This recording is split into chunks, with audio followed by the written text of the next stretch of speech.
Hey guys, so oftentimes people ask me about the processes through which we can learn and or teach vocal distortions, and one of the processes that I like the most, and here I'm absolutely suspicious, but one of the more efficient ones as well, is the so-called access memories.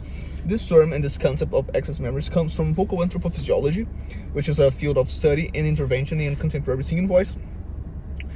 And basically, access memories are sounds that are somehow easier to achieve than the desired distortion, and they can guide us towards a different set of vocal distortions. So one example of access memories would be the ounce cry sound, this sound here. This sound we can reach by overlapping two different sounds, the first one being cat imitation. And for this, we want a high pitch, because by aiming for a high pitch, we put our physiology in a certain configuration that will be important for the final adjustment. And we also want a bit of firmness. So let's put aside the concept of flow phonation for a second. We don't want that sound to be really, really soft and open. No, we want a bit of firmness. We want to feel a tiny bit of tension. And we will overlap that with a sound that we call in vocal anthropophysiology squeaky sound.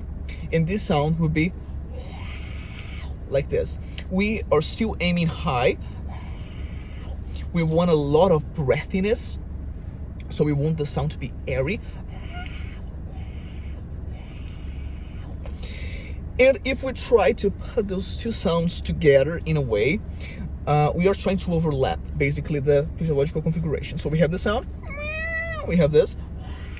Let's try to overlap.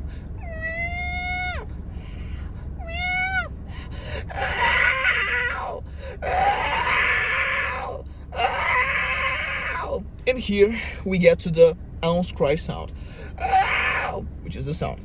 Now, the ounce cry sound will be an access memory. Oh, I know it's funny because we can think of the cat imitation and also the squeaky sound as access memories to reach this third sound, which will be also an access memory. But, well, basically to facilitate the communication between instructors and students. Normally, when we say access memory, we are talking about sounds that we will use to develop a final technique. And when we say vocal distortion, we are talking about techniques that we will use actually in singing. Okay, so I have the sound, which is an access memory, which is the ounce cry sound, and I can use it to develop a different set of distortions that happen in the or at the vocal folds level, in the larynx, but most of them will be in the larynx, right, if we are talking about distortions. But here we are talking about chloric distortions, so at the vocal folds level. I can keep the pitch high, aiming even to reduce that firmness, that muscle mass, or muscle mass mobilization. And I'll get, for instance, to the howl voice, which is this distortion here. So I have the ounce cry.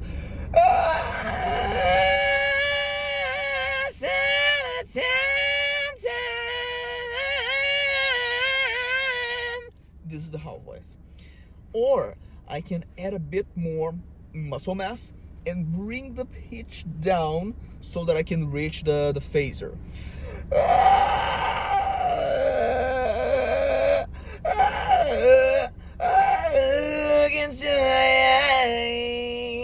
And this is the phaser voice.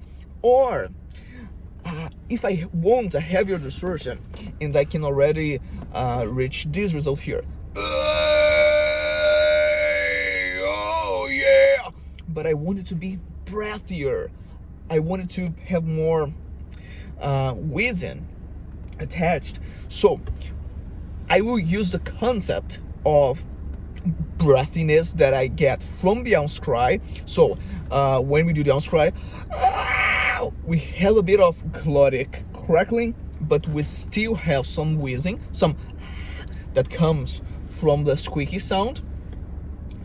And I'm trying to apply a bit of that concept to the sound here, which would be the snarl voice. So I picked that excess memory, and we'll use it to refine, to clean my snarl voice.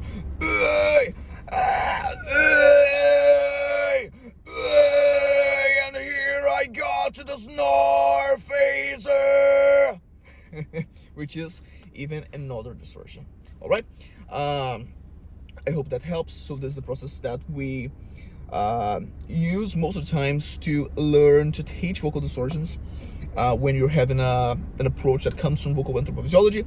Of course, all pedagogical tools should put in perspective the differences between students, so pay attention to what the student is bringing to us as a life history, and what tools could be easier to understand or not.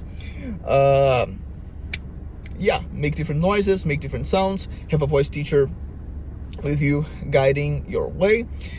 And remember that what makes a singer unique is the ability to produce with their voices the sounds that only someone with their story could imagine. And important to say, I was almost forgetting, if your concepts cannot be seen in the real world, you know that they must change and not the world. All right, guys, have a good one.